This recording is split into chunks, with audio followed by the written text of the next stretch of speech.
Bonjour à tous mes frères et sœurs. Voilà, ça va faire un petit moment que je n'ai pas fait de vidéo, mais comme nous le savons si bien, il faut parler du Seigneur avec l'inspiration qui vient d'en haut, et non pas l'inspiration qui vient de nos pensées farfelues. Aujourd'hui, le Seigneur me met à cœur de partager, d'échanger sur un sujet de réflexion qui, je l'espère, pourra porter ses fruits dans nos vies, en Christ, mes frères et sœurs. Aujourd'hui, on va essayer de s'encourager, de s'exhorter, afin de toujours plus œuvrer dans ce monde pour plaire au Seigneur. D'œuvrer dans ce monde pour réaliser ce que notre bon papa veut que nous réalisons. Alors on peut se dire, il est vrai, que c'est compliqué avec le train-train quotidien de ce monde, avec les bulldozers, avec le train dans lequel nous sommes embarqués. Il est difficile de distinguer la volonté de Dieu. Il est peut-être difficile de se concentrer sur les choses qui plaisent à Dieu. Mais je vais vous dire quelque chose, mes frères et sœurs. Quelquefois, on se met la barre très haute. C'est une bonne chose. C'est une bonne chose. Mais quelquefois, on se met la barre tellement haute qu'elle est inatteignable. Dans le sens où, si de nous-mêmes, de notre propre initiative, nous mettons la barre haute, ça veut dire au fond de nous-mêmes que nous voulons atteindre cette barre haute par nos propres forces, par nos propres moyens. Mais en mettant la barre haute, en mettant le niveau très haut, on oublie tout ce qui est au milieu, jusqu'à le niveau bas. Et on pense que ce qui est important, c'est que là-haut. Mais au final, il y a plein de choses qu'on peut faire pour plaire au Seigneur. Il y a plein de choses. Je peux vous dire, mes frères et sœurs, quand tu vis une journée, le Seigneur nous dit, il faut vivre le jour le jour. À chaque jour suffit sa peine. Notre grand Seigneur nous dit cette parole. C'est une parole qui est censée apaiser nos cœurs. Ce n'est pas une parole qui est censée rentrer là et ressortir comme ça, sans effet. Parce que la parole de Dieu, quand elle est déposée dans un cœur bien préparé, elle porte des fruits. Quand le Seigneur dit à chaque jour suffit sa peine, il faut comprendre par là, mes frères et sœurs, que c'est une parole d'encouragement, cette parole-là. C'est une parole de réconfort. Quand le Seigneur, Jésus dit, le Seigneur, un jour s'occupera de l'autre jour. Il ne faut pas s'inquiéter de ce qu'on fera demain ou de ce qu'on fera après-demain. Concentrons-nous plutôt sur la journée qui va arriver. La journée que nous sommes en train de vivre aujourd'hui. Concentrons-nous sur ça. Mais en disant ça, le Seigneur, en disant chaque jour suffit sa peine, le Seigneur nous exhorte à nous focaliser. À nous focaliser. Non pas sur le lendemain, ou sur la semaine d'après, ou sur le mois d'après. Ça, on le fait beaucoup, mes frères et sœurs. Mais quand le Seigneur nous dit que à chaque jour suffit sa peine, le Seigneur veut nous décharger. Parce qu'il sait très bien que nous, les êtres humains, on a beaucoup de pensées, beaucoup de projets. Mais il sait très bien que nous ne sommes pas maîtres du destin. Mais c'est Papa Céleste qui est maître du destin. Le Seigneur nous exhorte plutôt à lui faire confiance et à vivre le jour et à s'attarder sur le présent. Alors on va revenir sur le thème principal. Mais comment plaire à Dieu? Mais comment plaire à ce grand Dieu, à ce grand roi qui nous a tout donné en son Fils Jésus-Christ? Comment plaire en ce Dieu qui nous a donné la vie, qui nous a donné la justice, et à travers cette justice qui nous a donné le salut, gratuitement. Gratuitement. Non pas par les œuvres, mais par la foi seule, l'homme est sauvé. Par la foi en Jésus-Christ. Par la foi qu'il est le Fils de Dieu, qu'il est même plus que ça, qu'il est l'incarnation physique sur cette terre du Dieu. Et qu'il est venu sur cette terre pour une mission. pour racheter l'homme de cette chair mortelle qui l'attire vers le péché. Depuis que Adam et Ève se sont fait sortir du jardin, le Seigneur nous a tout donné à travers un homme. Et c'est pour ça qu'il nous demande de tout mettre notre espoir à travers ce seul homme-là. Mais quand on saisit, mes frères et sœurs, tout ce que Dieu nous donne à travers Jésus-Christ, quand on saisit, c'est pas juste seulement qu'on comprend, mais quand tu saisis avec ton esprit, quand tu saisis, quand tu manges cette parole-là, quand tu comprends que tu as déjà la vie, quand tu comprends que tu as déjà la justice, que avec Dieu, à travers les lunettes de Jésus-Christ, nous voit comme des personnes saintes, des bonnes personnes. Quand tu comprends que tu as tout ça et que tu es aimé de ce Dieu-là, alors, à travers cette compréhension-là, à travers cette foi que tu saisis, Dieu transmet à travers le Saint-Esprit dans ton cœur les gages de l'amour, les gages de la justice, les semences d'une vie meilleure. Il te met ça dans ton cœur. Et après, c'est à toi de faire fructifier ces talents-là qu'il met dans ton cœur. Mais vous savez, mes frères et sœurs, on a tendance à penser que oui, voilà, moi je vois des grandes choses. Je veux faire ça pour le Seigneur. C'est bien de voir grand. Mais vous savez que dans les petites choses aussi, le Seigneur se plaît. Le Seigneur se plaît. Tant que c'est sincère, et tant que ça vient du cœur, et tant que c'est fait par amour pour Dieu et par amour pour notre prochain. Par exemple, mes frères et sœurs, un sourire. On veut mettre la barre haute, mais juste un sourire. Une parole d'encouragement. Un geste sur l'épaule. Quand tu mets sur l'épaule et que tu réconfortes quelqu'un. Une bonne parole. Une parole qui n'écrase pas ton frère, ton prochain, mais une parole qui le relève.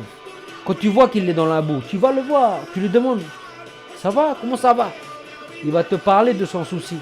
Tu lui donnes cette parole d'espérance parce qu'il n'est pas dans un état de comprendre, même si c'est un frère chrétien, une soeur chrétienne.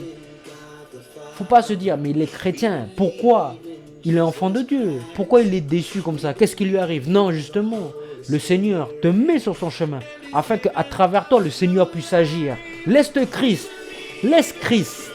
qui habite en toi aller vers ce frère-là. Laisse-toi guider. Et quand tu sens l'amour pour ce frère-là, va vers lui, dis-lui. Mes frères et sœurs, je nous exhorte à cela. Les œuvres sont importantes. Non pas dans le sens où les œuvres vont nous procurer le salut. Non, c'est la foi qui nous procure le salut. Tout a été accompli à la croix. Mais les œuvres permettent de susciter cet amour-là, permettent de rendre cet amour tangible, de rendre cet amour réel et surtout permettent de transmettre cet amour à notre prochain. Voilà les œuvres à quoi elles servent. Transmettre l'amour à notre prochain. Donc voilà, ça peut être à travers des gestes très simples, mes frères et sœurs. Il ne faut pas qu'on mette la barre très haute. Mais le plus important dans ce message que le Seigneur me met à cœur de partager, le plus important c'est faites toutes choses, comme nous le dit notre grand frère Paul. Faites toutes choses pour plaire à Dieu et pour amour de Dieu. Faites tout pour Christ. Quand tu te lèves le matin, quand tu vas au travail, fais-le pour Christ. Quand tu parles à ton patron, quand tu parles à ton collègue, et cette petite pensée de te dire, c'est pour Christ que je parle à mon prochain. Ça ne veut pas dire que tu dois être là à le marteler de « Oui, Jésus, il est mort pour toi ». Ça ne veut pas dire ça. Tu peux le faire si le Seigneur te met dans ton cœur ça. Tu peux. Mais tout simplement, c'est lui parler avec sourire. L'écouter. Pas forcément toujours parler, mais écouter ce qu'il a à te dire. Écouter s'il a des problèmes. Et le réconforter. Quand tu peux le faire, réconforte-le. Soutiens-le dans tes problèmes. Prie pour lui. Vous savez, l'amour se manifeste de beaucoup de façons. Mais quand les œuvres sont faites par amour, je peux vous dire que l'œuvre que tu fondes dans l'amour, c'est l'œuvre qui va tenir, qui va être le plus solide dans le monde, c'est cette œuvre-là. Vous savez, le Seigneur Jésus-Christ, ça fait 2000 ans qu'il est venu accomplir ce qu'il a fait à la croix. Notre grand roi, notre grand Seigneur. Celui qui trône maintenant à la droite de notre grand papa. L'acte qu'il a fait pour nous à la croix, il l'a fait par amour pur. Regardez, ça fait 2000 ans. 2000 ans que cet acte a été posé. Eh bien, je peux vous dire que chaque année, depuis ces 2000 ans, ces 2000 années-là, il y a toujours eu des chrétiens qui ont glorifié, qui ont honoré et qui ont reconnu cet acte-là. Le fondement que le Seigneur a posé, c'est un fondement que personne ne peut détruire. Que personne ne peut détruire. On est en 2022, il y a encore des chrétiens. Ça fait 2000 ans que le Christ est mort. Mais ce qu'il a fondé, par amour parfait, c'est indestructible. Mais nous, c'est la même chose, mes frères et sœurs. Si on fait tout par amour, premièrement par amour pour Dieu, parce que Dieu nous a aimés, du coup on veut l'aimer. Mais si on veut l'aimer, on va se dire, Seigneur, qu'est-ce que tu attends de moi? Que ta volonté se fasse dans ma vie. Et le Seigneur, notre bon papa, nous dit, mon fils, ma fille, oh, moi aussi je t'aime. Je t'ai aimé le premier, pour que tu m'aimes en retour. Mais ce que je te demande, tu veux faire ma volonté? Je te demande, aime ton prochain. Aime ton prochain comme je t'ai aimé. Aime ton prochain comme je t'ai aimé, ça veut dire quoi? Comme je t'ai aimé. Ça veut dire que Jésus, quand il est venu sur terre, il est venu terrasser le Goliath, la mort. Il est venu racheter nos corps, notre corps charnel qui nous a tirés vers le péché. Il est venu nous délivrer de ça. Mais deuxième chose, il est venu aussi donner l'exemple. Il est venu donner le chemin. C'est pour ça qu'il a dit, je suis le chemin, la vérité et la vie. C'est par lui que tu t'approches du Père. Mais il est le chemin. Il nous montre aussi quelle est la vraie stature d'un homme qui vit à l'image de Christ, qui vit à l'image de Dieu. Parce que vivre à l'image de Dieu, c'est la même chose que vivre à l'image du Christ. Et vivre à l'image de Christ, c'est être un serviteur pour ton prochain. C'est pas facile. Moi, je dis ces choses. C'est le Seigneur qui me suscite ces paroles.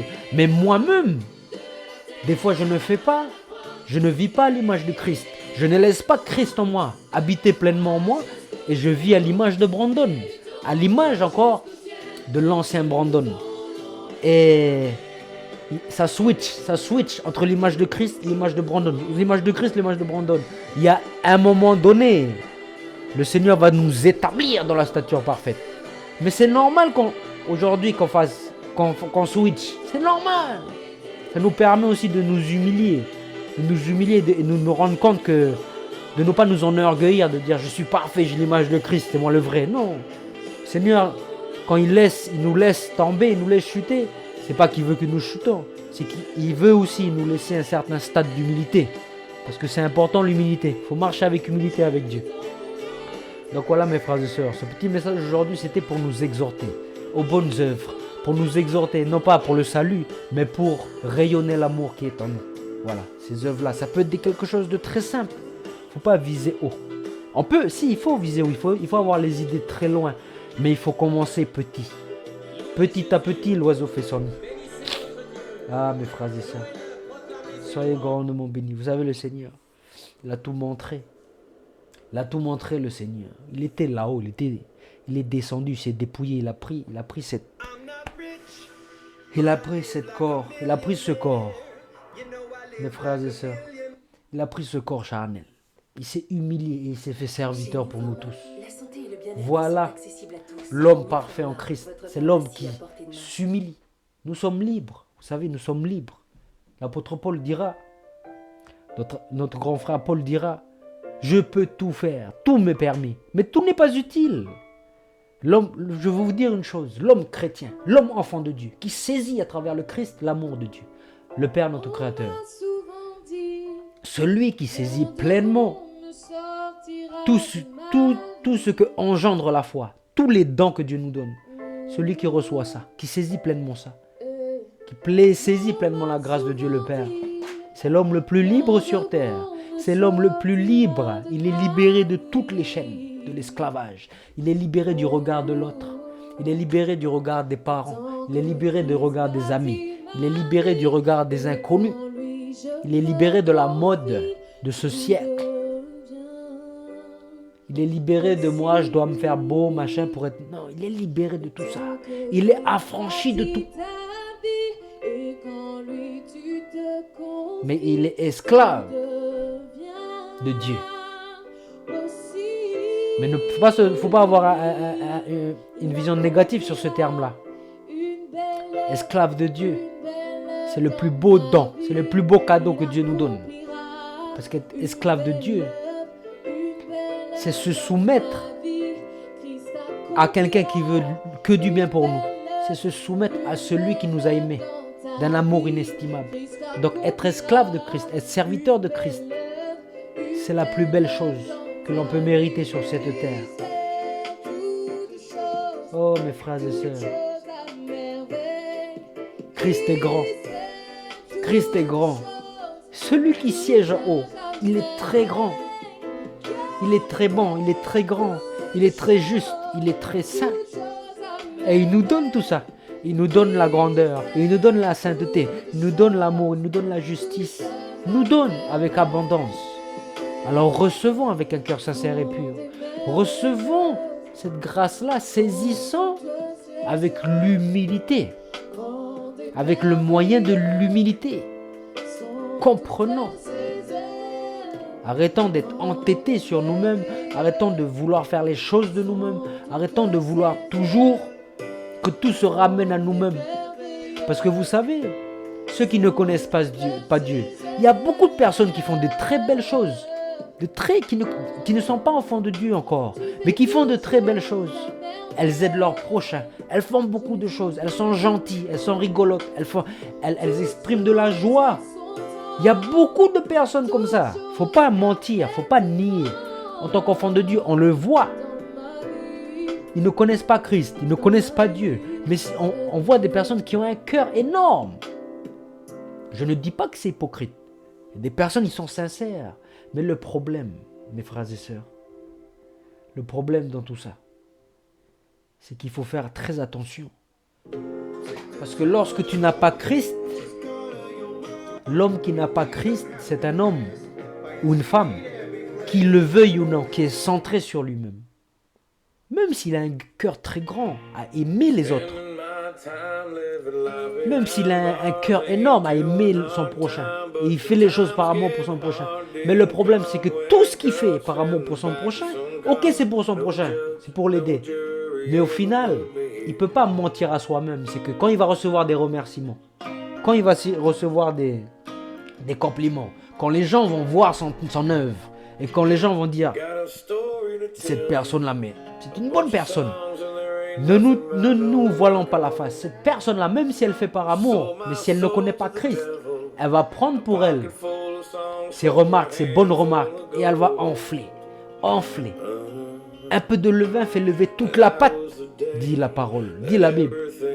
Le levain, ça peut avoir beaucoup de levain. Le levain de la méchanceté, le levain de l'hypocrisie, le levain de la dissimulation, le levain du mensonge, le levain de l'orgueil. Tout ça, ce sont des graines qui posent dans notre cœur. Il y a aussi le levain de l'amour. Il y a beaucoup de levain, beaucoup de choses qui font gonfler. Mais il faut choisir son levain. Il faut choisir son levain. Mes frères et sœurs, ces personnes-là qui ne sont pas en Christ et qui font les choses par amour pour les autres, tôt ou tard, ils vont s'enorgueillir et tôt ou tard, ils vont tomber. Vous savez, moi, quand j'étais pas en Christ, j'aimais faire des choses pour les autres. Et je pensais, à force, voilà, les gens voyaient peut-être que je faisais des choses. Mais quand je recevais des bonnes remarques, je m'enorgueillissais.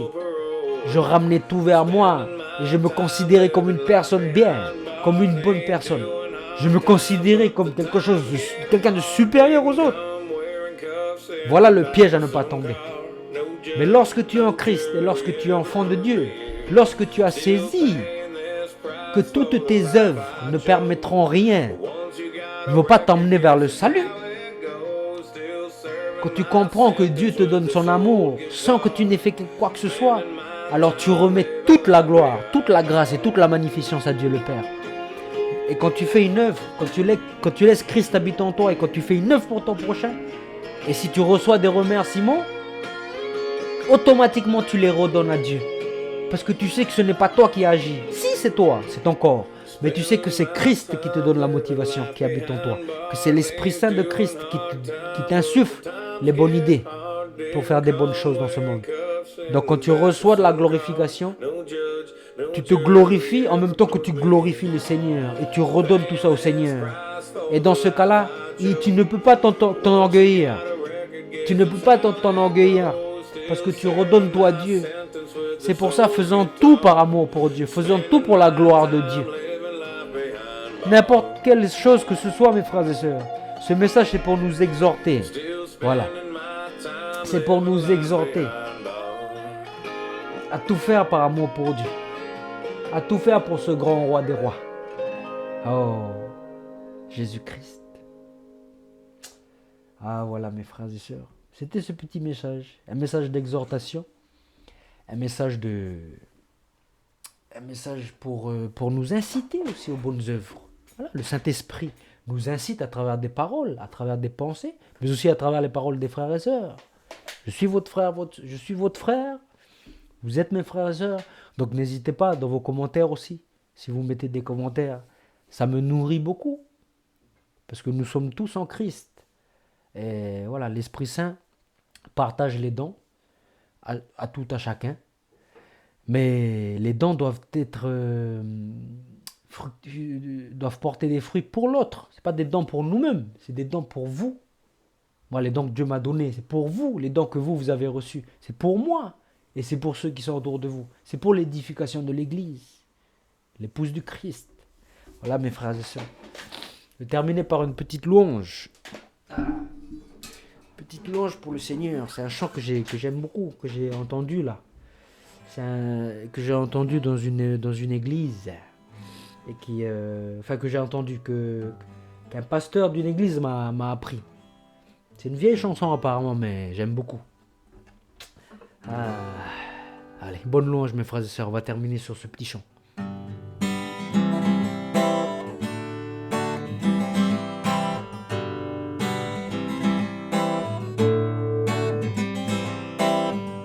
Je loue ton nom éternel. Seigneur, je célèbre ta bonté. Quelle joie tu vis en moi. Quelle joie tu viens pour nous sauver. Tu viens du ciel sur la terre, montrer la voie de la terre à la croix, payer pour moi de la croix jusqu'au tombeau et du tombeau jusqu'au ciel. Je loue ton nom éternel. Je loue ton nom éternel. Seigneur, je célèbre ta bonté.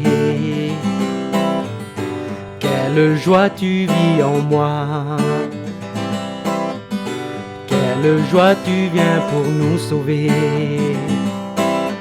Tu viens du ciel sur la terre, montrer la voie de la terre à la croix, payer pour moi de la croix jusqu'au tombeau et du tombeau jusqu'au ciel. Je loue ton nom éternel.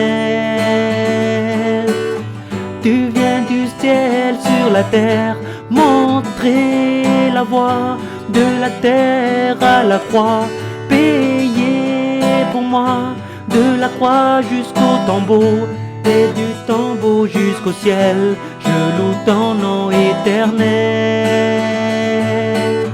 Tu viens du ciel sur la terre, montrer la voie de la terre à la croix, payer pour moi de la croix jusqu'au tombeau et du tombeau jusqu'au ciel. Je loue ton nom éternel. Je loue ton nom éternel. Je loue ton nom éternel.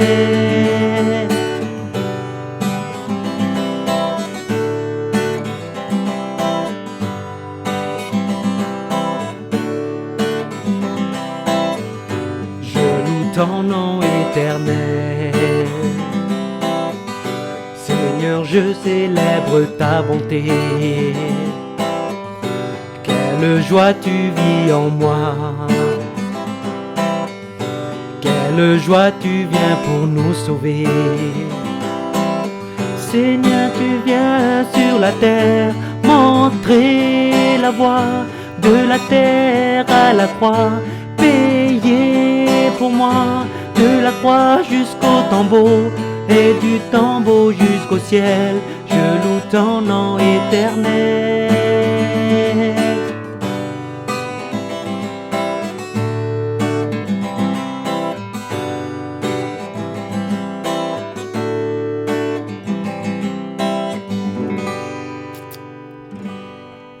Voilà mes frères et sœurs, bonne louange, bonne écoute, et que le Seigneur soit grandement béni, grandement glorifié dans nos cœurs, et qu'il déverse en nous tout cet amour et toute cette connaissance, voilà, qui entraîne aussi la foi d'entraîner aussi une connaissance, comme l'apôtre Paul a souvent prié dans ses lettres. Il a prié pour ceux qui étaient dans les lieux où il avait installé des églises. Il a prié pour que les frères et sœurs de là où il envoyait les lettres, priaient pour que la connaissance augmente, la connaissance du Seigneur Jésus. Parce que oui, chaque jour on apprend à connaître. C'est une relation qu'on vit avec le Seigneur. Et comme dans toute relation, à force d'entretenir les liens avec cette personne, on la comprend mieux. On comprend mieux qu'est-ce qu'elle attend, comment elle réagit. Mais c'est la même chose avec le Seigneur. Il faut comprendre le Seigneur. Cette foi nous appelle à comprendre et cette compréhension nous appelle à agir en fonction de ce que l'on a compris, de ce que Dieu veut pour nous, de la volonté de notre bon Papa au-dessus des cieux, qui nous a aimés le premier. Rappelons-le nous. Soyez grandement bénis, mes frères et sœurs. Amen.